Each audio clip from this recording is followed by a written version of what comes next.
And we are back with Donald Trump, and joining us, his wife Melania, sons Donald Jr., his daughter Kai is just jumped on the stage as well. She's 8 years old. Eric is with us, daughters Tiffany and Ivanka.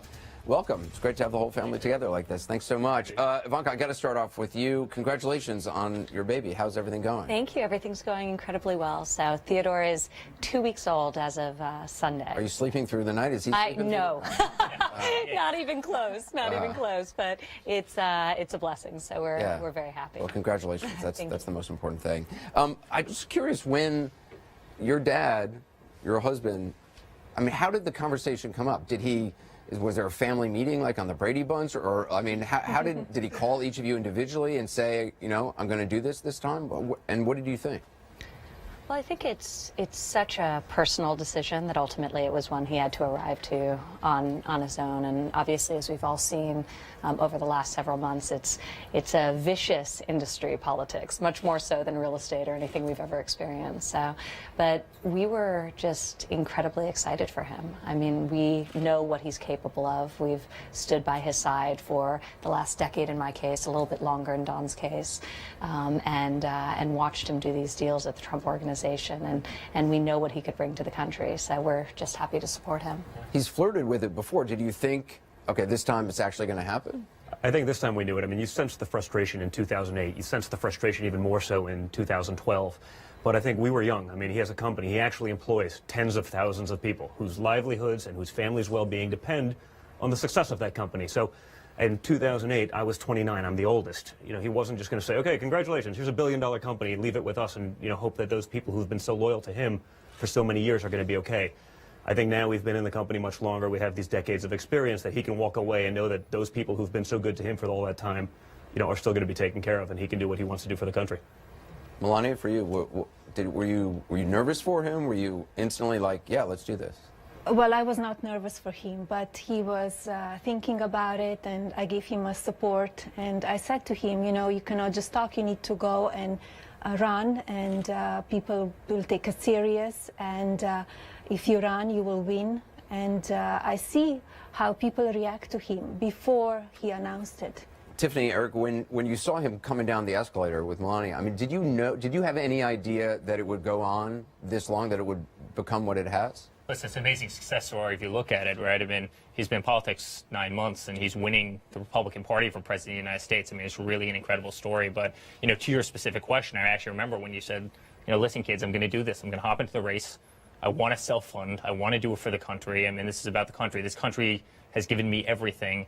You know, I'm going to give back. And it was actually a really powerful moment. I'll never forget that moment in the office together, you know, the four of us. And it was a special moment for us. Tiffany, for you, what did you think? Well, whenever my father puts his heart and soul into something, he goes full force. And when he finally decided to, you know, run for president, I think all of us knew, you know what, here we go. Like, he really just worked so hard, and we knew it would be a success. And I had no doubt in my mind that he would get as far as he has. Ivanka, Eric, it's no surprise. I got to ask you, there was news just this week that both of you were not registered to vote in the primary. What happened? Well, I'm an independent, and I've always voted based on the candidate as opposed to based on the party. And it was actually a very interesting experience. So we're not a family of politicians. We haven't been in politics very long. New York has one of the most onerous rules in terms of registration, and it required us to register a long time ago, almost close to a year ago. And we didn't do that. We found out about it sort of after the fact. But it was actually why I started making a series of videos to educate people in each of the individual states, because every state is different. Most states you can register as late as the day of the actual When did you realize primary. you weren't going to be able to vote in the... Around a week later. Is that right? Yeah, so... Eric, how about for you? Yeah, no, it was the same thing. I mean, we both fell into that same boat, and it was our first kind of foray into politics. We didn't realize how the whole system worked, and it was amazing. We actually made it a very big part of the campaign, and there's no one that's been more visible on the campaign than the two of us, but we made it a very big part to get that message out. You know, get out, register, go out, vote. Here's how you do it, and, you know, we gave them all the tools and everything to actually go out and figure out that process. And so it actually was a great educational process for us, and one that probably, you know, help the campaign a lot. And you're seeing the turnout, by the way. You're seeing so many, you know, people who are registering on the time. You see the people flipping sides to be able to vote for my father. I mean, that's pretty amazing. And it's Do you consider yourself really cognizant a Republican? of getting those? Yeah, I've been always. Eric? very much so. I'm registered in Pennsylvania as a Republican. Okay. And Ivanka, you're still an independent? I'm an independent. Right. Cool.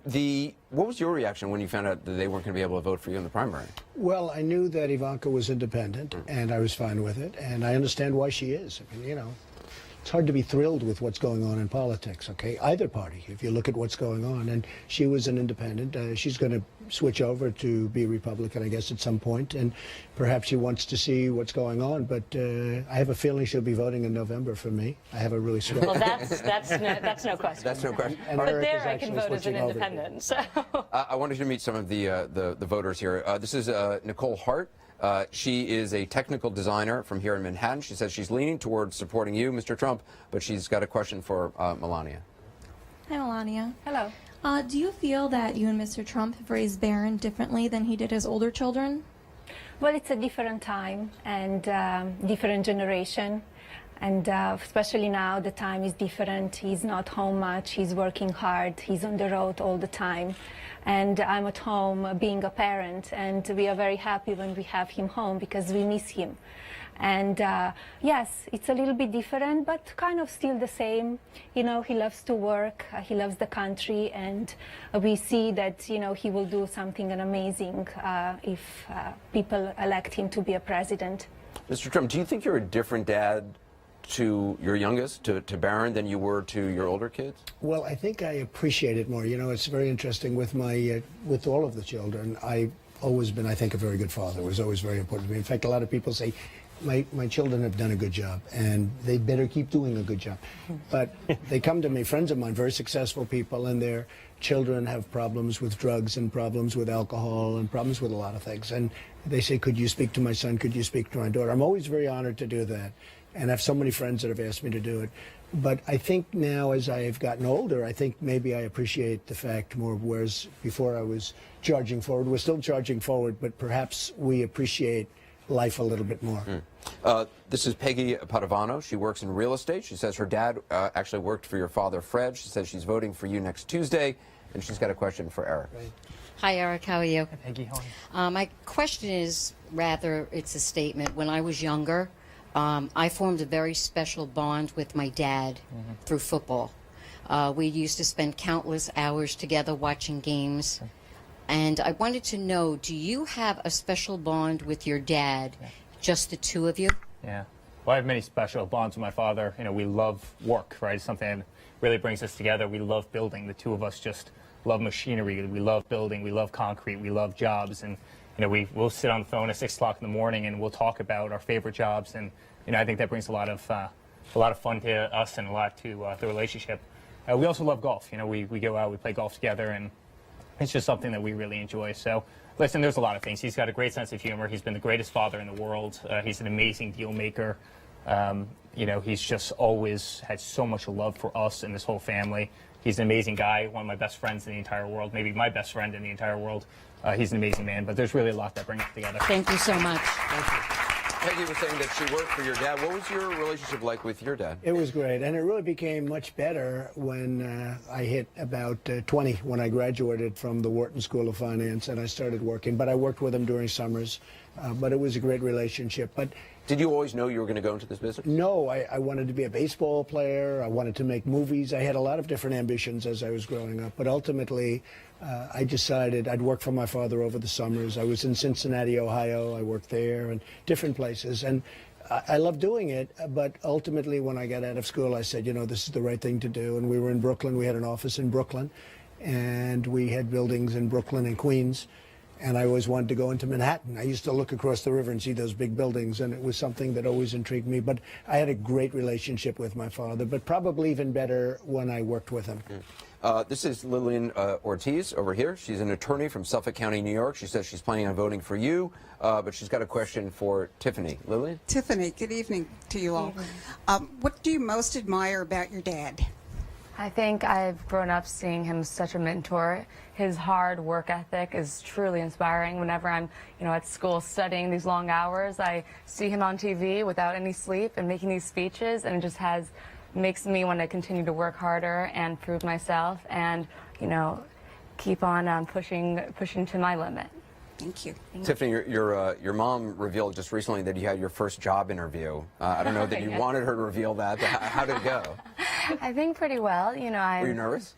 I think everyone's nervous Yeah. graduating college, you know, finding your first job. I think I can understand and resonate with a lot of other college graduates at this time. You know, this is, you know, the first time you're in the world on your own. So luckily I have a supportive family. Jared, Ivanka's husband, and Ivanka, and my father and my mother have been so supportive, and you know, we'll see what happens. What's it been like for you watching this process, watching your dad out in the political arena?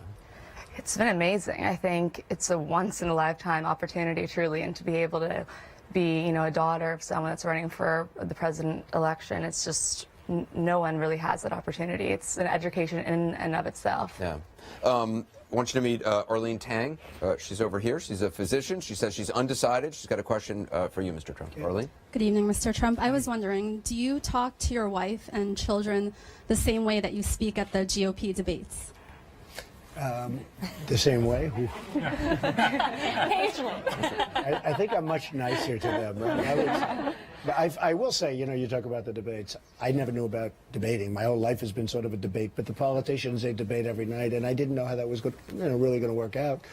And the debates, I've loved the debates. I've really had fun with them. I think I've done well with them. I guess I wouldn't be. I've been on the center stage every single debate, and I've really enjoyed it. But I will tell you, I speak to my wife and children much, much differently. And but it has been an interesting process. They're always saying, "Be nicer on the debates." I said, "Wait a minute. They're coming at me from all these different angles. Well, how can I be nice?"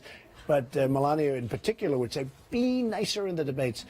I said, I can't do that. I have to win first, but we'll be nice. But we've had a lot of fun. What do you say to him? Because I think I saw, Mr. Trump, you saying on the campaign trail that both Melania and also Ivanka were telling you to be more presidential. What do you want? What would you like him? How would you like him to be different? Just to use nice language. Better sometimes. language. Better language. I know you not were all the time. You were upset when sometimes I agree with it. somebody yelled out something at one of his rallies. Correct, I know and you he were upset. repeated. You were upset with that. Yes, and I was thinking, just don't repeat it, because next day the press, all what they will talk is about the word, an appropriate word, and that was correct. So, Ivanka, what have you said to him about being presidential? Well, I think one of the interesting things about this process is it's very easy to have an opinion on things, but when you're not in the arena, it's it's a different ballgame. So I've definitely said things of that kind to him, but I also then watch these debates, and it's a hard thing to observe because I see them, it's like a cage match. You know, they're jumping on him and they're hitting him from the left, hitting him from the right. Everyone's attacking him because he's been the front runner for so long. He's the man to take down. So while I do sometimes tell him to withhold some of that sort of fire, I also understand it, and I think it's instinct, and I think it's also speaks to his passion. And I think that's ultimately what we need. I mean, you have to have tremendous stamina to get through this process. You have to have a fire and a passion.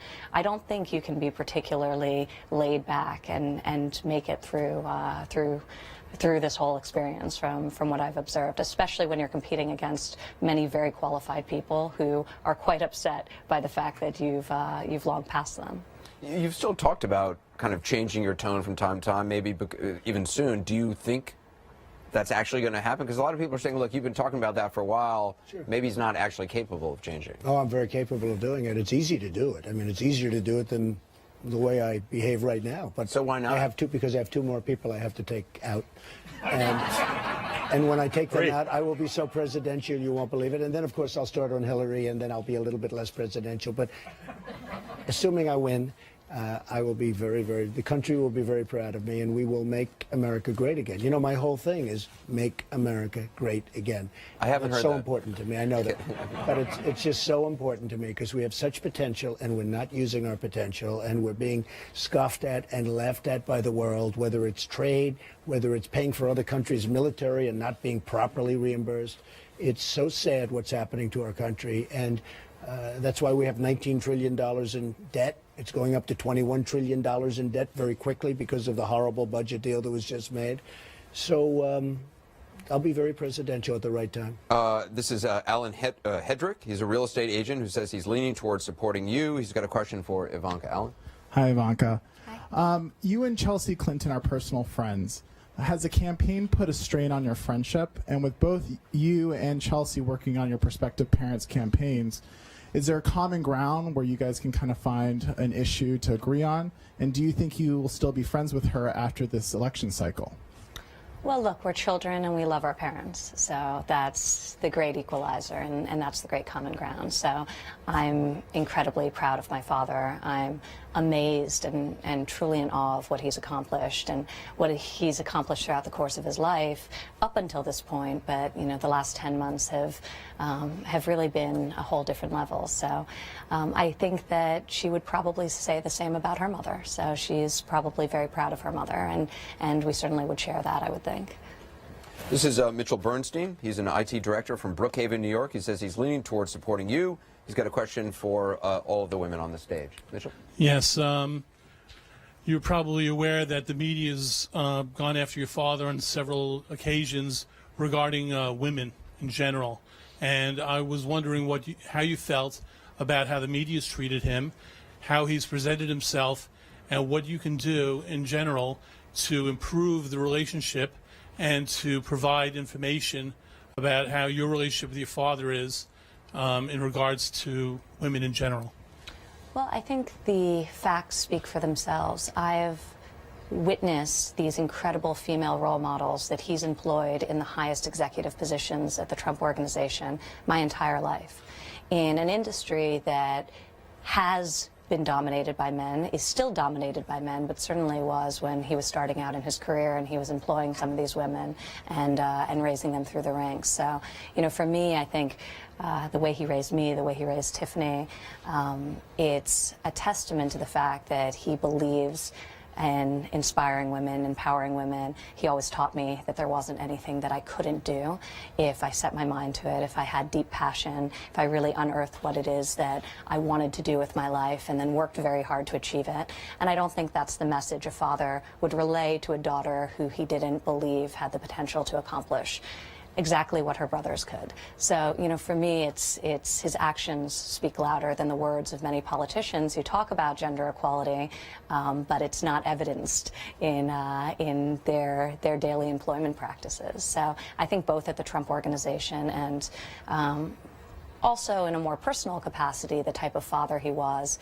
to a daughter, to daughters, I think evidences how he feels about our gender in general. Tiffany? Yeah, I think my father, since I've been a little girl, has always just inspired me and had so much faith in me to just be the best person I can be, the best woman I can be.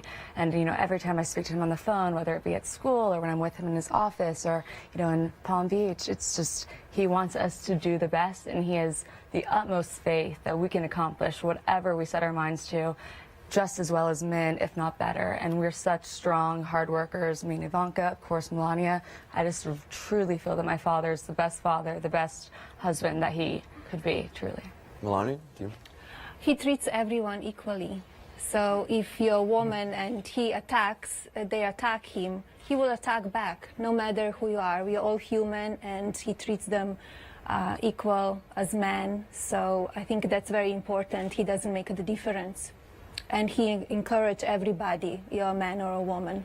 Do you monitor your son's social media? It's obviously a question that a lot of parents are concerned about, given, you know, all the things that go on. So do you watch your son's social media presence? He has an iPhone. He's not on social media yet. Okay. He's 10 years old. I think it's too early to be on social media. He's talking about Instagram, and so I will go into it when I will think it's a right age. It's a hard decision to make. It's a very hard decision to make, and I grew up without social media, and it was in one way better because I see a lot of bullying is going on, and we need to protect our children. We need to watch over them. Yeah, it seems like bullying just used to be in schools, but now because of social media, it's 24 hours a day. It reaches into the home as well. And you don't know. You need to really check on your children and to talk with them and really have conversation with them. But it's very important to be a close parent and kind of on top of them, but still let them be who they are. I got to ask you guys, do you monitor your dad's social media? Possible task. I have no idea what you're talking about, Ed. I mean, are there some days you wake up and you look at Twitter and you think, Really? It kind of makes him the person he is, honestly. It's so great to not see the sound bites, the traditional politician sound bites that you read too often. I mean, he's so authentic. He writes the tweets himself. He doesn't have a team of hundreds and hundreds of people behind him, and I think that's actually what makes him the great candidate that he is. And more It's importantly, actually they're not the vetted. retweets. The retweets got the me in retweets trouble. that Not get the you in tweets. trouble. The tweets are fine. The retweets sometimes get a little bit shaky. And they're not scrubbed through like a database. I mean, that's the problem I see is so much of politics. It's like, they're running focus groups on how do we word this so that we tell everyone what they want to hear. But then when it comes time to actually deliver, they do whatever the special interests are telling them to do. I mean, his is really genuine. And I think, it's that fight, it's that spirit that the American people see that is lacking in today's politician, where they just go with the wind and leave. You don't have to retweet people. No, you I can know. just let it I do stand. You know, it's interesting. I started off a number of years ago, and I now see that over the weekend I picked up like almost 100,000 people. And I have 7.6 million people there. I have almost 7.5 million people on Facebook. I have 1.5 million on Instagram. I have millions, and it's really an asset. I really enjoy doing it, but it's really an asset. You see what's going on, and there is some genius there. I mean, you will read some of the stuff. There is genius there. You have to find the right genius. But it is a powerful thing. I mean, as president, though, no, I wouldn't be doing it. You wouldn't, or I would do it very little. I would. It's different. But right now, if I'm fighting one of my opponents, I can tweet out things or my feelings. And I had it in CNN. I mean, there was one instance where I was at a town hall and somebody got up and made a pretty negative statement about the president. You probably remember, very negative. They never found out who this guy was. I don't know, was he a setup or what? I think you know what I'm talking about. And he made a pretty negative statement about the president, and they said I didn't defend him, and it was a big deal. It was going on. And I remember I tweeted one line and then another line, and I put it out. And it broke into CNN. They broke into this major broadcast. Donald Trump, breaking news. It was like, I'm sitting there. I just did this. And it totally solved the problem. I mean, it was good. So it doesn't all work badly, but it is a modern method of communication. And, when I have 16 or 17 million people, when you add it up, it gives me a big advantage Do you over write people. all your own tweets?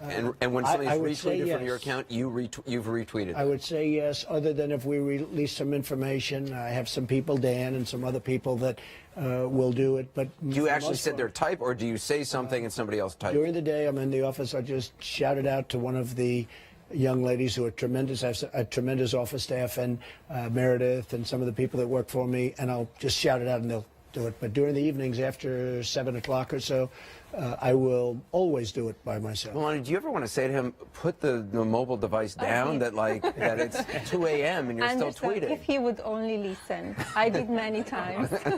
And I just say, okay, do whatever you want. He's an adult. Right. He knows the consequences.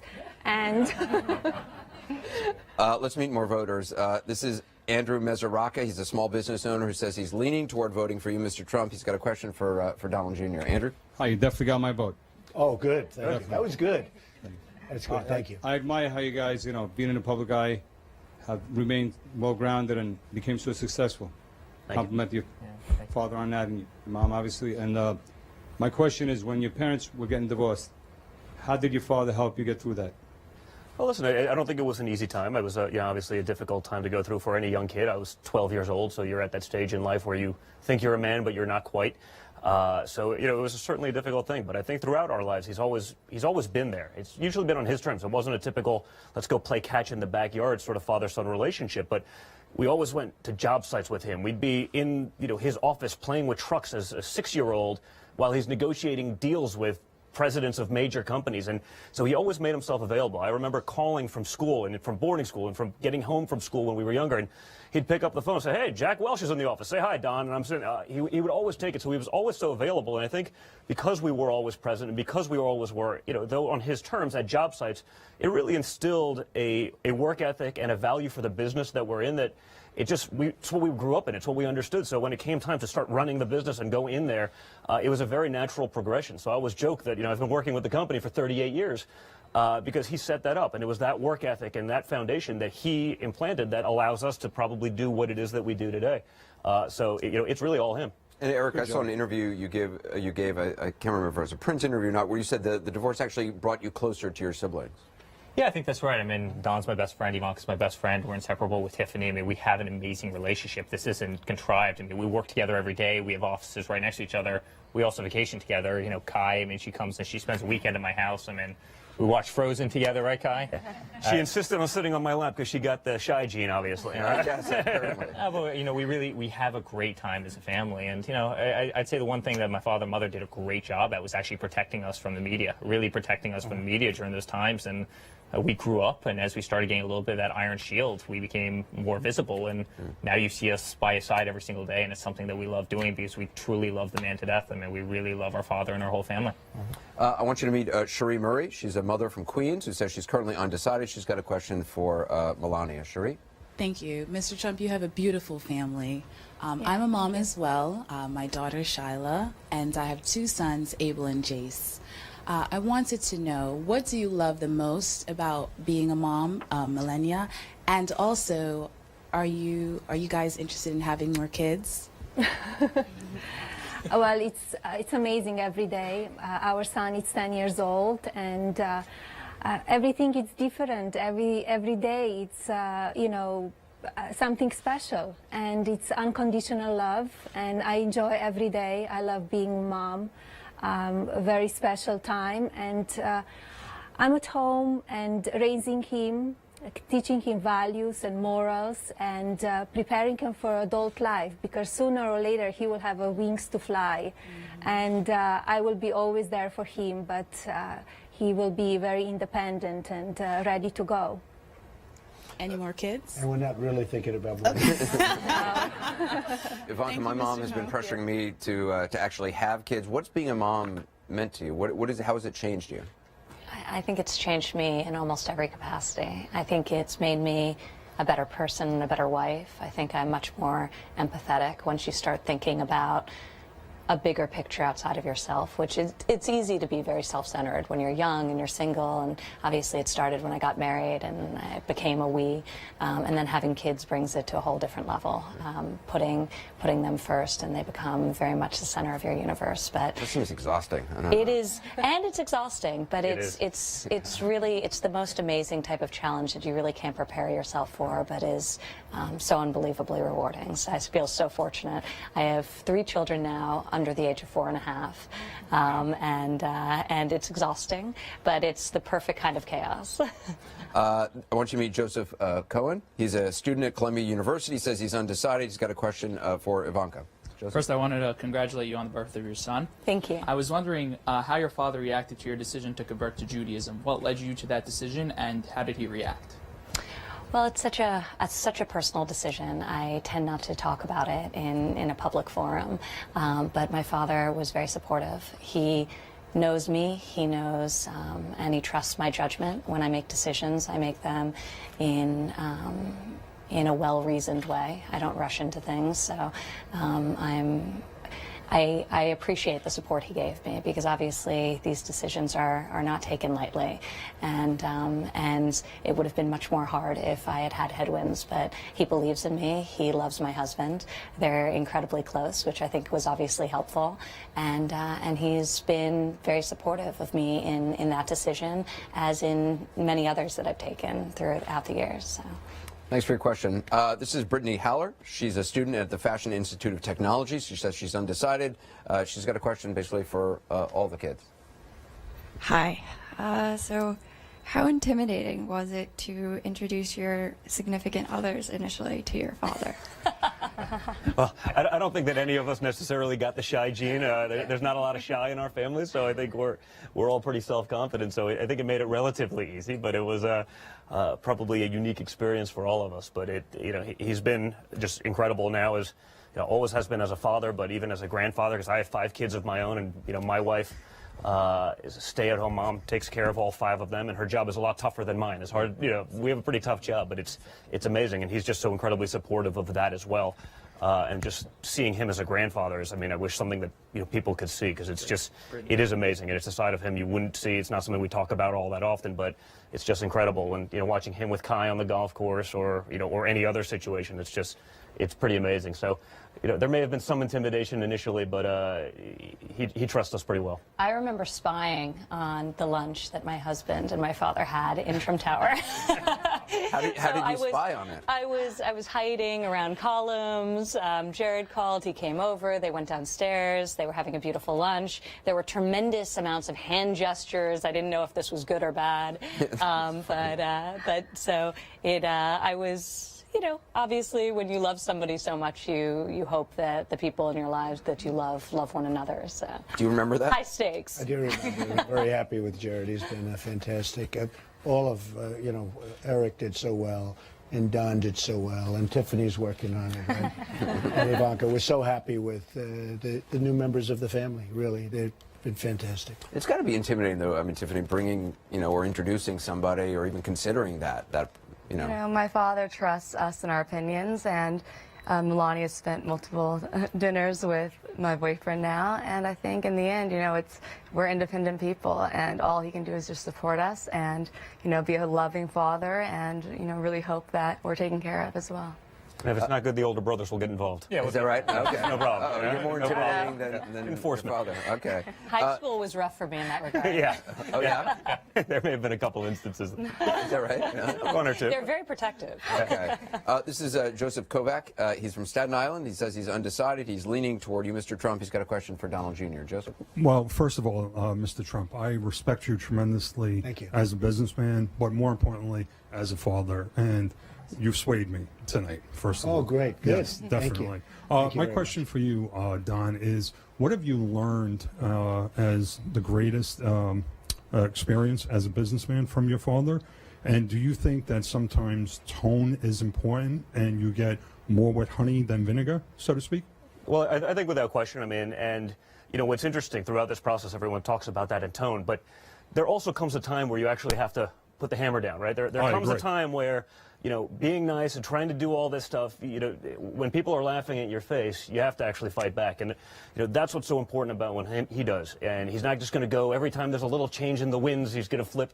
That's not what he does. He's going to fight for the American people. So, tone is important. And I've seen him do that for the 38 years I've been working in the company. Mm-hmm. I've seen him do deals with people from all over the world, different backgrounds, different ethnicities, different everything, different personalities. And he's able to do that better than anyone. I mean, no one can be, more endearing, more, he wins everyone over with that when the time is right. Sure. But we're at a stage in our country where I think we all believe that, we really need some change. We need politicians who actually have real world experience, people who are actually going to work for the people. The biggest joke I see is all the politicians talking about how they're great public servants. They're serving themselves. Sure. He doesn't need this at this stage in his life. He's done everything he needed to do, but he wants to give back to the country that's been so great to him, to the people who've been so loyal to him. It's given him so many opportunities, whether it be family, whether it be business. And, he wants to go through this brutal process to be able to give back. I mean, he's truly, it's incredibly selfless, and it's amazing to see. And I think it's resonating with the people. Is there a business lesson in particular that sticks out? Well, honestly, so much. I mean, he's not the guy that sits you down on his knee and says, this is how you do business. You learn by watching. You learn, the hard way oftentimes. He'll let you make the mistake and you'll pay for it. And he'll follow up on that. So he gave you the He'll give you the autonomy also. He'll let you run with it, even if he disagrees with you.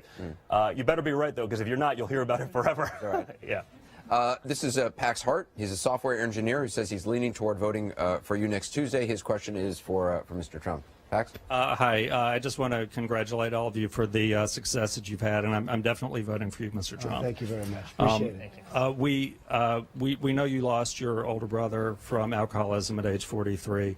I lost an older sister from alcoholism at age 37, and I know what it's a life-changing event, and you really have to take stock in your life. Right. My question is, how did you? We've seen so many, the children of so many wealthy people who have, they've ended up being a mess. How did you instill, with your kids? How did you protect them? How did you, instill a sense of, personal responsibility with them? And what advice would you give for parents whose children may be struggling with addiction? Well, it's such an important question and a great question. I had a brother who was a fantastic guy. I talked about this to Anderson once because you had some difficulty. Yeah, my brother killed himself. Right, very similar nature. And my brother was this phenomenally handsome guy, great guy, just great in every way, the best personality, everything. But he started drinking, and it became a real problem for him. And he used to tell me, he was quite a bit older, he used to tell me, don't ever drink, and it'd say don't smoke. And in those days, it wasn't the drug thing, it was really the alcohol thing much more so. Today, you have to add the word drug.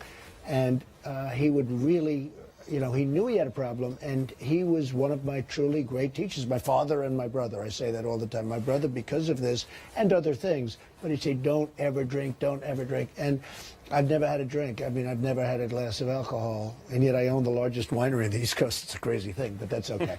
but my brother was so instrumental in probably shaping my life, because I just don't know what the outcome would have been. And when my children were growing up, even when they didn't even know what drinking was, I'd say no alcohol, no cigarettes, no drugs. And I'd always say it. I used to add cigarettes because, I have friends that just can't kick it.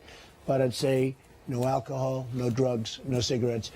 And, I think it had an impact. And I have so many friends where their children have this problem, and it's a tough world out there to start off. But when you have that as an additional problem, the drugs or the alcohol, it's awfully tough to really do it. So I just tell the parents, if you can, keep your children away from the drugs and the alcohol, and it's going to make their life so much easier. And, you don't have that longing. I don't have any longing because I never drank, so I don't have a longing for drinking or for drugs or any of that stuff. And I have other problems, and we won't talk about them, okay? But the drugs and the alcohol, so important that your children just stay away from it. Was that something you remember distinctly growing up? Yeah, very much Absolutely. so. Very much so. Every day of our life, every morning. Don't drink, don't do drugs. Every morning? Every morning Every before morning. school, without fail. I mean, it was, as young children, it often was accompanied by one of us eye-rolling. But, I think in retrospect, as parents, we see how much that was an important message. She used to say, Daddy, don't say that anymore. Don't say that. But I just felt it was important because I've seen so many brilliant young children of wonderful parents destroyed because they drank or they took drugs. I want you to meet Diane Morgan. She's a teacher here in Manhattan who says she's supporting Governor Kasich. She's got a question for you, Mr. Trump. Hello, Mr. Trump. Hi. Good evening. Thank you for answering my question. I'm a mom of 3 here in New York, Ethan, Jane, and Laura. And I'm wondering, what do you consider the 2 or 3 most important financial principles to teach your children or that you've taught your children? Well, I've always said, and I make speeches on this, and they pay me a lot of money, and I give it to charities, and I'm so happy about it, and I love doing it, but I always say you have to love what you do. So important. You can never, ever give up. I've seen so many people where they have talent, and they're very smart, and I see it even in schools where I went to school. Some of the people that weren't really as smart as other people are much more successful now because they were just more driven and they never ever quit or gave up. And keep the momentum going. But you have to love what you do. If you're in a great business, real estate business has been a great business, but if my children like some other business that wasn't maybe as good a business, but they just loved it, I would absolutely tell them to pursue that because you'll never be happy. You have to love what you do. I want to ask, just in closing, to each of the kids, and I hate to call you kids, but take it at this. It makes me feel younger. I'm happy. So, is there something you have learned about your dad in the course of this campaign that you didn't know, or that you, that you didn't know? Listen, I think it's an amazing question because, we've seen so much, but, just the perseverance. That we always knew was there. That's always been there. But, going into something as a freshman politician and, being the star of the Super Bowl right now, it's pretty incredible. And I think it's not so much that I learned anything new. It just reinforced what I already knew about him as just being the hardest working guy I've ever seen. It's just the drive, the work ethic that we've seen our whole lives has just been reinforced at this stage in his life. After everything that he's done to keep doing this and want to do this for the country, it's really amazing. It's really special. I'd say passion. It's amazing. He came into this race with so much passion. He put everything into it. Kids, take on the company. Go run the company. Do what you guys have done so well. I'm going to go do this. I'm going to go do this for the country. And he put so much passion to it. And his whole career, I've seen him do that, whether it be building the greatest buildings in New York, building the best golf portfolio in the world, building one of the great hotel portfolios in the world, The Apprentice, now running for president. And it's really largely due to the passion. You just spoke about it, but it's the passion that makes him so successful at what he does. I think he never gives up. He works harder and harder, and through this process I've learned that he's able to balance everything that he's doing on the campaign trail with his business and also taking care of us and being such an amazing father. And I think having, those 2 qualities and us receiving so much love from him, even when he's so busy, it's an amazing quality to have.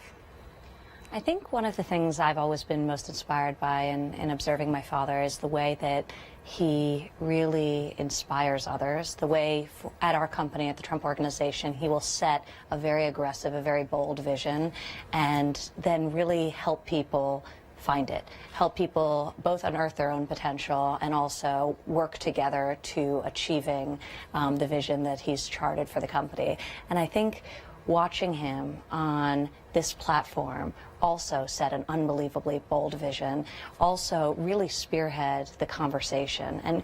And really, whether you agree with the platform or disagree with his policies on certain issues, the reality is he is guiding the conversation on both sides of the aisle. He's really setting the agenda, and he's really charting the course of what's been discussed for the past 10 months, and that's what leadership is. So it's been unbelievable for me to see the way he's inspired the tens of thousands of employees at the Trump Organization really transcend that, and now he's doing that across this country. And it's really remarkable. Melania, is there something you've learned about him that you maybe didn't know? Well, I knew, his drive, and I'm with him almost every day, and it's like I go through the good, bad, and the ugly stuff, and we're going through it. And he's strong, he's passionate, he's smart, he's tough, and he's handling fantastic. And because he's passionate about the country.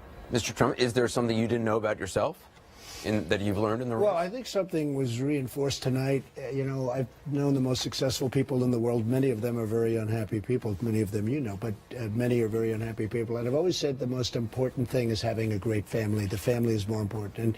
And, to me, the most successful people have always been the people that seem to be the happiest are people with a great family. And, you can say I have a wonderful family, and it's been very important to me. I think it's been a real stabilizing factor. I don't think I would have had the kind of success I've had without my family. Is business life tougher or political life? Well, I think that political life is more dishonest. I mean, I find the people in politics to be far more dishonest than pretty dishonest business people. You want to know the truth. I deal with some pretty tough customers. I think the business people are tougher. I think the business people I know them all. I mean, we'll use some of these tough people to renegotiate our trade deals, folks. Believe me, I know the good ones, and I know the bad ones, and I know the overrated ones, and I know the ones that are the best of all that nobody ever heard of. But we will use the best. We don't use the best right now. But I will say this. I think the business people are tougher, but I think the politicians are more deceptive. Final question. Do you really believe you're going to get to 1237, or in your heart, do you believe this is going to end up being an open convention? I think I'll get to 1237. I think we're going to do very well in New York, and as I said before, some of the states around that we're going to be in next. I think we should do really well in California. I think we'll get to the 1237. Look, this has been an amazing process, and again, I said at the beginning, but I'll say it again. I'm spending my own money, and I understand politicians. I understand what motivates them. The thing that motivates them are special interests and their lobbyists, and they won't do the right thing. The people that are really getting them are the people that give them money. And by my not taking money from all of these special interests, I'm going to be able to do the right thing for the people. They do so many bad deals, and people think, oh, why are they so stupid? They're not stupid. They're doing it because they're told to do it by the people that give them money. That's why, whether it's Ted Cruz or others, I mean, I will tell you, they're not going to do the right thing for the country.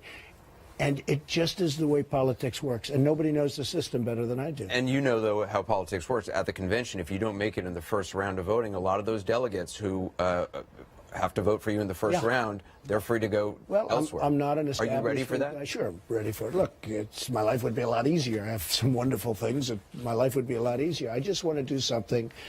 The country, as my children have said, the country has been great to me. And I want to give back. And, if people want me to do that, I think I'll do a fantastic job for them, and we'll bring the country back, and we'll save Social Security, and we'll save Medicare. All this, I mean, our country's in such trouble. People don't realize what a trouble. We're sitting on a bubble.